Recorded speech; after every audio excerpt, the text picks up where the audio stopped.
not all tea and sympathy. Prince Harry has always been one of the most jovial members of the British royal family, but he hasn't always gotten along with his own relatives.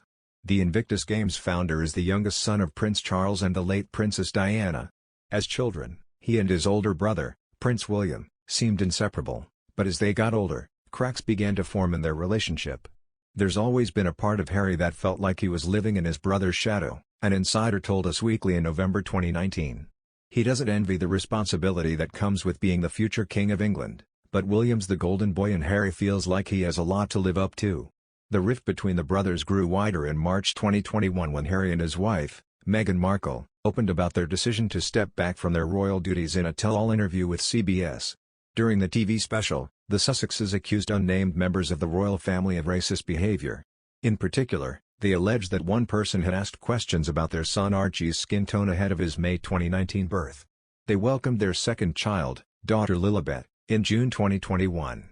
Prince Harry vented about William and poured out resentments about his father Charles to his actress ex-girlfriend Cressida Bonas so much that she recommended he see a therapist, leading the Duke to seek advice on the best shrinks from MI6, a bombshell new book claims. Tina Brown, the author of The Palace Papers, Inside the House of Windsor, The Truth in the Turmoil, says the Duke of Sussex grew angry as he felt his brother was hogging the best briefs around a decade ago, and when he wasn't obsessing over William would moan about the Prince of Wales. She claims friction between the brothers escalated so much after William became patron of the Rhino and Elephant charity the Tusk Trust in 2015 that the pair had Olympic rows, and quotes a friend of the siblings as calling Harry a very, very angry man. The royal expert also claims Harry's ex-girlfriend Cressida grew tiresome of his complaints about his family while they dated between 2012 and 2014, and was apparently the first person to persuade the Queen's grandson to see a therapist, leading him to take advice from MI6 to find the right person. After their relationship broke down, Harry wrote the old flame a sweet letter saying, "I admire you, I wish you well and above all thank you for helping me to address my demons and seek help," Mrs. Brown claims, quoting one of her contacts. Cressy is said to have also found his resentment towards the press trying, and that while reports played up the romantic love affair, the bizarre reality of date nights was glumly eating takeaway and watching Netflix at Nottingham Cottage, Harry's none too tidy two-bedroom grace and favor bachelor pad in the grounds of Kensington Palace, Mrs. Brown writes. The tension between Harry and William existed years before Meghan Markle burst onto the scene, Mrs. Brown claims. However, her arrival changed everything in Harry's life, and she suggests the pair became drunk on a shared fantasy of being the instruments of global transformation who, once married, would operate in the celebrity stratosphere once inhabited by Princess Diana. The bombshell allegations come after Harry sparked a fresh row with the royal family this week by claiming in an interview with NBC's Today Show that he is protecting the elderly monarch and is making sure she has the right people around her. Experts branded the comments a gross insult to Charles and William, and point out that his and Meghan's top-secret olive branch meeting with the Queen at Windsor Castle before the Invictus Games was the first time Harry had seen his grandmother in 2 years.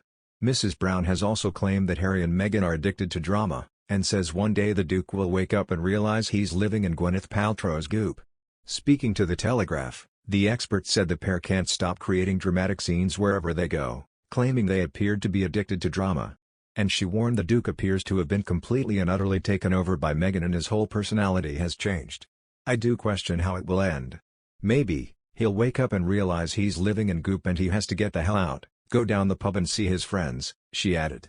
The royal family was this week left reeling when Harry, who met with British Defence Secretary Ben Wallace in The Hague today, appeared to issue a veiled warning to those closest to the Queen when interviewed by a US network, saying he wanted to make sure his grandmother was protected and had the right people around her. The Duke did not elaborate on whether he was referring to royal aides or members of his own family, but his comments may have deepened his rift with his father the Prince of Wales and his brother William and perplexed palace officials. Harry also risked further fueling the rift with his estranged older brother by stating that their late mother, Diana, Princess of Wales, was now watching over him from beyond the grave as she's done her bit with William and his family. In an NBC TV appearance, Harry also opened up on his special relationship with his grandmother, and his very public claim that she confides in him things she cannot talk to anyone else about. And in a barbed comment, he said of his visit, "I'm just making sure that she's protected and got the right people around her." Harry also said his grandmother needs extra protection in comments that threatened to undermine her birthday and a row over security that could overshadow her historic platinum jubilee.